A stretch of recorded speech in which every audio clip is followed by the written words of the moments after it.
Greetings, I'm Solidus-Skully, and welcome back to Kingdom Hearts 3 for the final part of the Toy Story saga. Although I'm pretty sure that's still going on, since in this point we still have Toy Story 3, and Toy Story 4, and I think Toy Story 5, I think.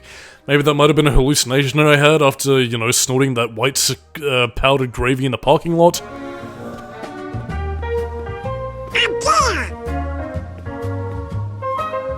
How are we gonna reach that? Well, there are some more blocks here. Oh dear, more fighting and violence. Sonic Lost World. But he couldn't do anything as cool as this in the Sonic Lost World because that game was shit. But yeah, that's pretty much our mission of the now. We need to use those building blocks to build our way out of this little kids' play area all the way up into that air vent with the Corridor of Darkness. And yeah, here's a rather useless summon that had its own world in Kingdom Hearts Union Cross. Yeah, Wreck-It Ralph. Basically, he builds up turret blocks and then you use it to attack people. It's a fairly useless summon that I don't really get a lot of use out of, so be prepared to see it only the once, I think. I might use it again, maybe that was just for grinding purposes, I forget. Either way, yeah, I really didn't find it very useful, so there we go, I showed it off for posterity's sake, but never again. Sonic Lost World. But yeah, all the same, you're pretty much going around using the Gygus as a, magnetic guidance field manipulator, for a bit of an overly verbose term, but yeah, basically you're using that to pretty much magnetize all the blocks to basically form a structure, get your way up towards the air vent, and bada bing, you do the thing and we have our way towards the final boss. Well, final boss? Basically the boss of this area. But in any case, so, yeah, it's really just sort of exploring this, kids' play area that really looks a lot more clean than I think it otherwise would be. Maybe it's more of a Japan thing, but, yeah, around here in the West at least, I don't know, there's usually kids spitting and shitting all over the place, they've got mucky fingerprints all over the crap in the walls. I don't know. Something tells me that this sort of area wouldn't be very clean, unless of course it was cleaned recently, so, yeah. Well, then again, this is also basically meant to be a simulacrum of, well again, as young Xehanort was saying beforehand, this is pretty much a simulacrum of the area to basically study how toys can have a heart. But, yeah, I pretty much brought up all that sort of malarkey beforehand, and, the whole bootstrap paradox, the reason why young Xehanort is even a thing in old man Xehanort's plans to begin with, so hey-ho, Pip and Dale, I'm not going to explain that verbose, convoluted plotting ever again, as we go into a ball pit that is far too clean for good, but as we use media, we can also jump into the center and use this little swingamajig to basically spin your partner around and round, destroy all the Heartless and to the ground. But yeah, all that aside though, we do have a lengthy commute in order before we get to that point, and yeah, this is also one of the other instances of guess the Final Fantasy thing in lieu of meeting another character, which does actually bring me to a little game I've decided to start playing for lack of any commentary, or if I happen to run out of things to say, and honestly I'm quite sad I never thought to do this before, but it's basically a game that I like to call what Final Fantasy character would fit the best here in, these specific Disney worlds, because do remember, the Hercules world, we saw Zack there, obviously having a bit of a different backstory to what he had in Final Fantasy VII, and, he was meant to be a native of the Hercules world. So, curiously enough, yeah, here's a little game we can play, both for you and for me in the comments, if you're a Final Fantasy fan and, you have, like, a character there, or any Squaresoft/Square Enix character you think would fit. Yeah, go ahead and give us a few suggestions. Might be a fun way to pass the time, and also drive engagement. Because, asking stupid questions and painfully obvious shit you can see for yourselves is what gets people the YouTube dollar bills, y'all. Whee. Oh, shucky darns, it's blocked by the blocks. Blocked by blocks, huh? Who would have figured? Yeah, but anyway, to kind of talk a little bit more turkey about what Final Fantasy character I feel would fit in this world, well, I've kind of been racking my brains here, really, because, both for the Final Fantasy games that I'm familiar with, which is basically, 1 through 12, I can't really think of many things. I guess, yeah, nothing from beyond, nothing from 13 and beyond I can really think of. Maybe Maybe from one of the MMOs, since I've never technically played Final Fantasy 11 or 14, maybe one of those characters might fit the bill, but not really holding my breath. Yeah, 15 and 16 I don't really think have any characters either, so... I really don't know. Maybe another Square Enix property, maybe? But, I'm kind of racking my brains here either. I can't really think of any characters that would sort of fit the very toyetic nature of a Toy Story, really. But again, I am still going to keep this game running through for, you know, the rest of the worlds we visit as we continue on our way, and maybe even bring it up in past worlds we've already visited, so... Yes, indeedy. Oh god, more fighting the Heartless and doing lots of violence. Will we ever see their end? No, we will not. Now, I was supposed to bring up a bit of an off-topic anecdote that just sort of sparked a memory that I haven't thought about in years at this stage. Is that, yeah, given that this is a whole little children's play area, I remember actually when I was, I think it was about like 7 or 8 years old when I went to a kid's birthday party, and again, I had pretty much one of these play areas like this. I think it was called like Funorama, from what I remember.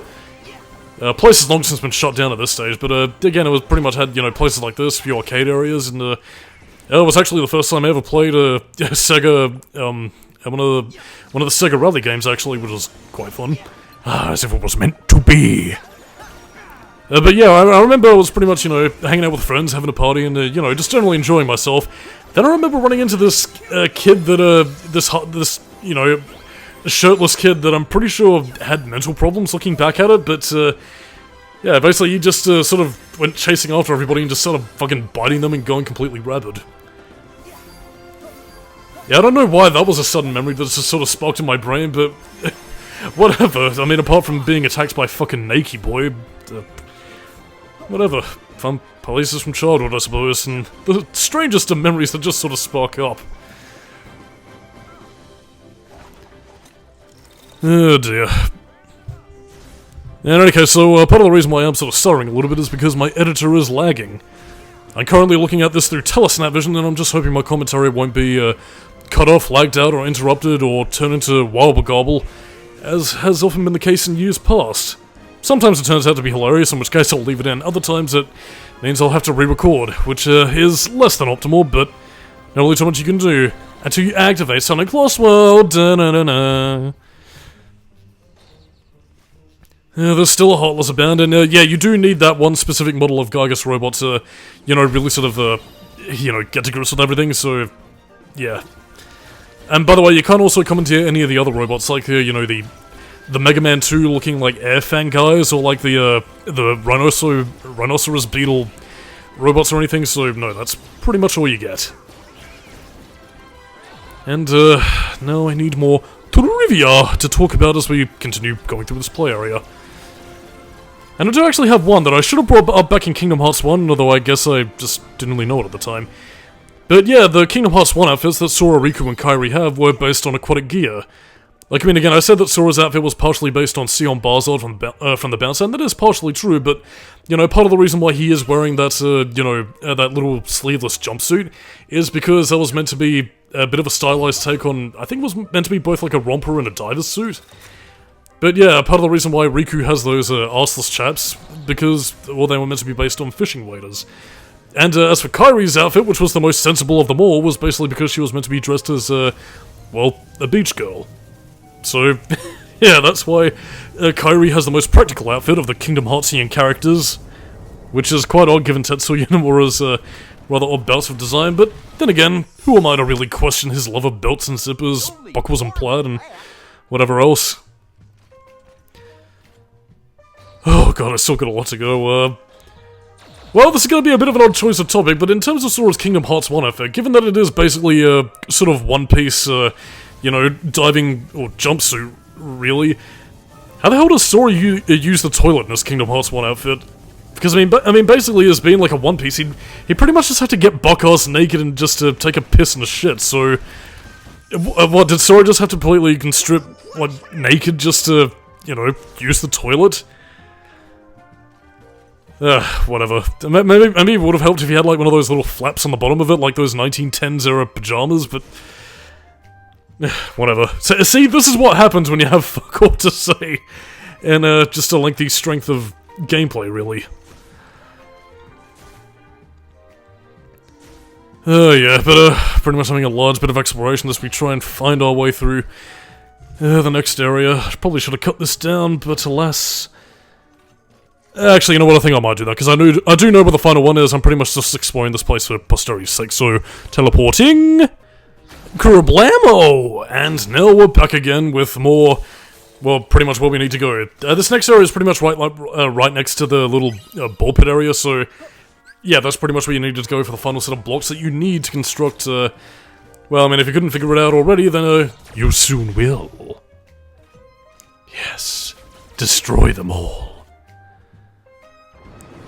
Oh, so many dice rolls here.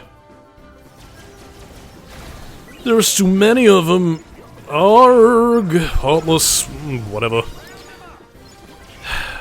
I already expunged the tangent I had about Sora's clothes in Kingdom Hearts 1. I don't think I really need to go any further.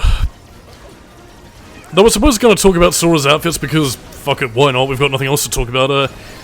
Yeah, there were actually a few design changes between Sora's earlier outfits. So the first of which was one of the more famous ones where Sora was basically an anthropomorphic animal based upon a lion with a chainsword. And of course there was another one that was a little bit closer to what Sora had now, except, you know, instead of the diving suit One Piece, where I guess the whole summer beachwear theme was decided as a, you know, a character motif for the Destiny Island story, it was pretty much more of like a shirt and pants combo that kind of looks like an early version of Mickey's Chain of Memories outfit, really. But yeah, that was the many designs of Sora, if I can be asked to show you some of the designs, or otherwise you'll just have to use your imaginations. But yeah, part of the reason why none of those designs were used, I guess because, well, one of the aforementioned was later used for Mickey and Chain of Memories. And of course, the lion design wasn't really used because Squaresoft thought that looked a little bit too dissimilar to, well, Zidane from Final Fantasy IX, so, yeah. Zidane got to keep his look, and Sora otherwise just got to, well, get his own unique appearance. Anyway, cutscene go now.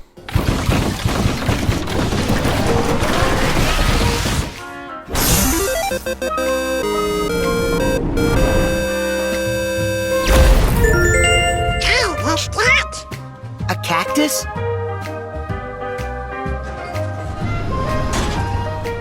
Yep, and it's our way up to the Dark Corridor. And that's our Final Fantasy representation. Cactuar. Whoopee.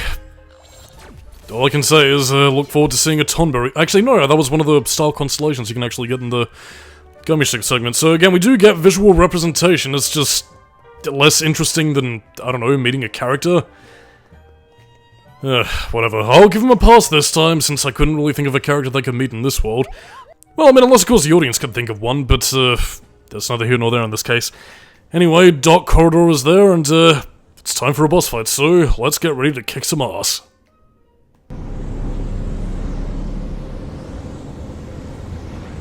It looked like this? Yep.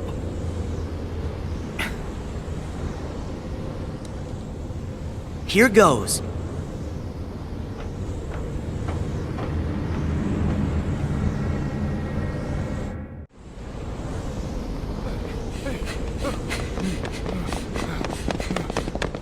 Buzz! Xehanort! What do you want with my friend? Look, such tremendous darkness. All because he was ripped away from the boy who cares about him most. Does that mean we'll all be like Buzz? If we don't find Andy? Wrong! Distance doesn't matter. Andy's part of their hearts, just like my friends are part of mine. You can't rip that apart.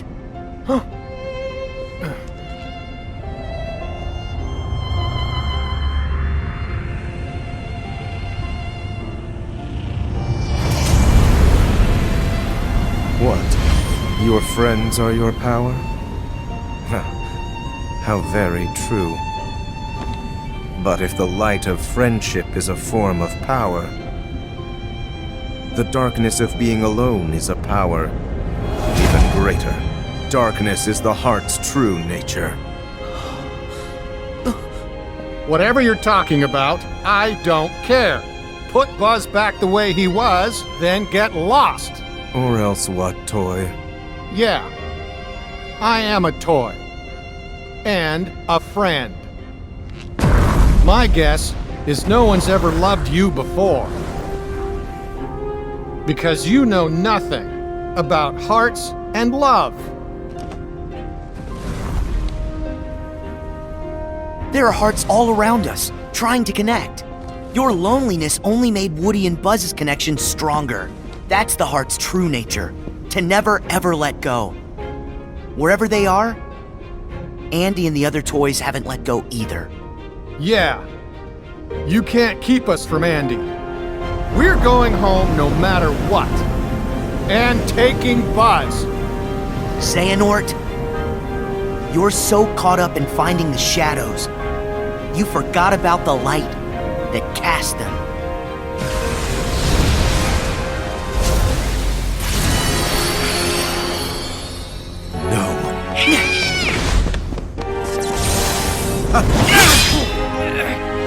Woody! Now!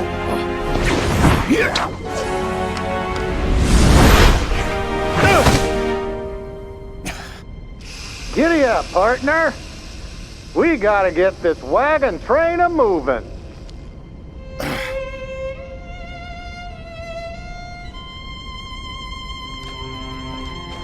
Woody. Wait, how did I get here? Oh, I don't know. Maybe somebody switched you into dark and stormy mode.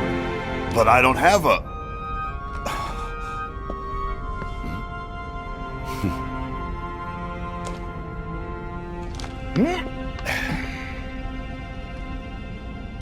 Thank you, Woody. Good to have you back, Buzz. Huh? We can't hold him much longer! Don't give up, guys! So, even empty puppets can be given strong hearts. I am going to have to remember that. Remember this, our hearts will always be connected to Andy's. No matter what you do. And that's something you'll never understand. Because you're hollower than any toy. But now I know a heart can be placed in the vessel of our choosing. For that, let me give you a parting gift to play with. Wait! Find the heart's joined to yours.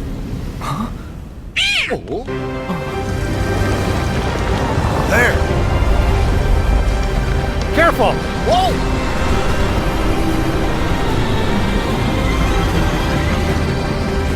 Here goes!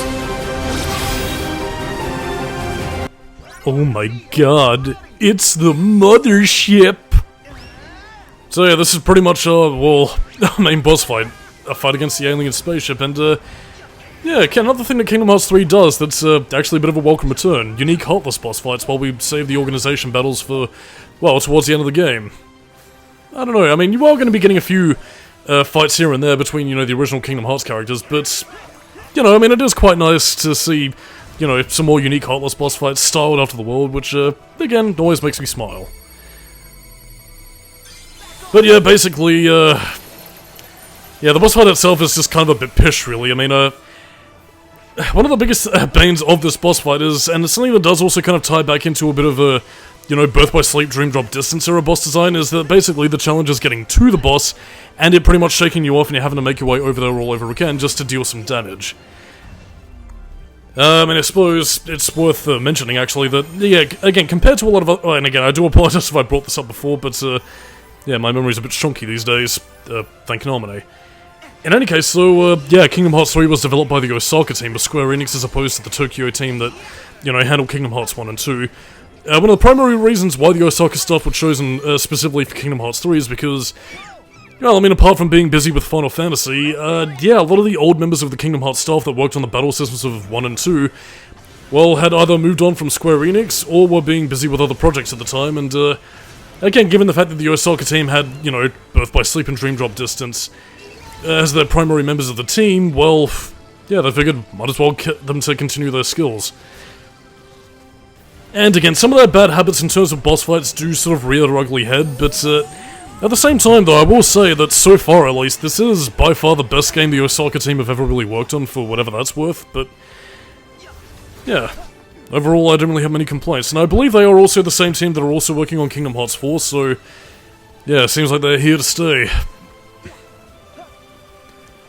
And, yeah, if I can talk about anything else, this UFO battle is kind of giving me flashbacks of, well, the Giant Clank UFO battle in Ratchet & Clank 2, actually, where you... I think it was on Boldan as, like, an optional, thing. Or was it... actually, no, it wasn't mandatory, because you had to get the Hypnomatic part. Whatever. Both games had giant alien spaceships and big, large, sprawling arenas.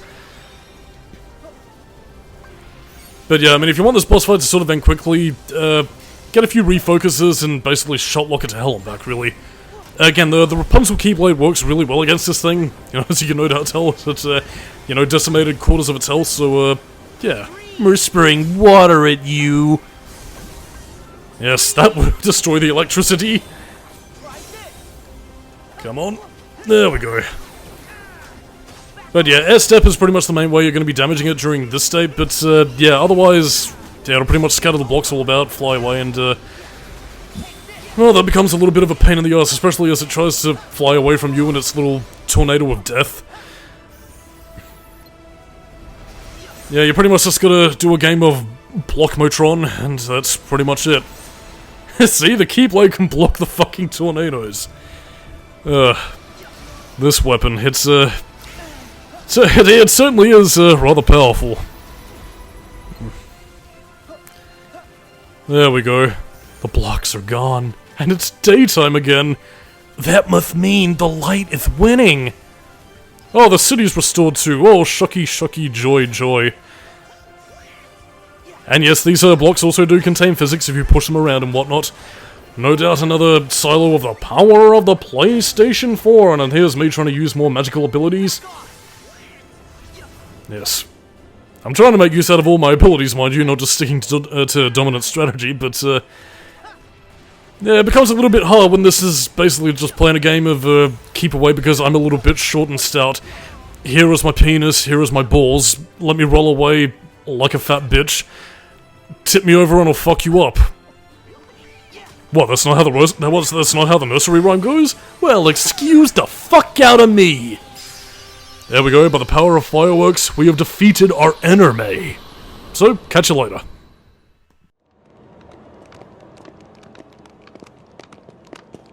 So Xehanort got away again. Yeah, he's a big chicken. I'm sorry. What? I wanted to get you back to the real world. It does seem that we're trapped here. We'll never get home. Yeah, stuck like pigs. Our position appears fixed. Oh no! A shame we'll have to stay a little longer with our new best friends.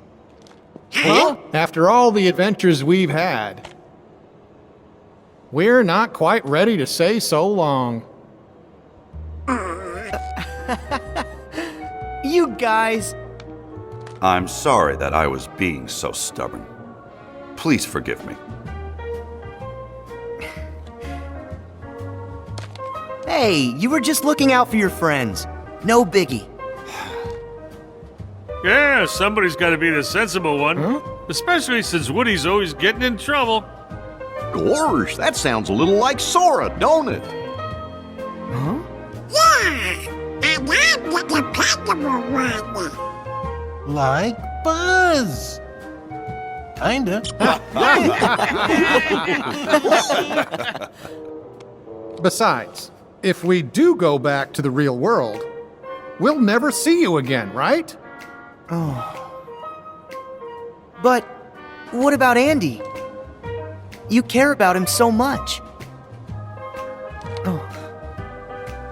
And he's still right here with us. Whoa. If we follow our hearts, we'll find them again. Yeah. So, Sora, are you going after the guy in the black coat? Something tells me we can't join you on that mission. That's okay, because you become part of our hearts.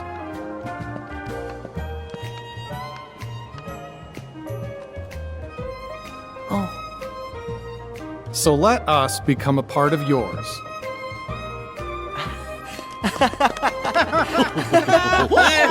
Thank you! Now, off you go. To infinity and beyond!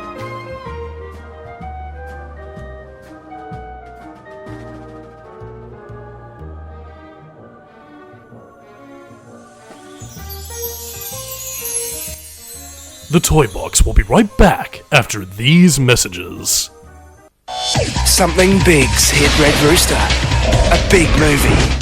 Big Gecko's trips to win and the big cheese taste of the new Cheese Raider Boss. With chips and Coke for $5.95. But only at Red Rooster.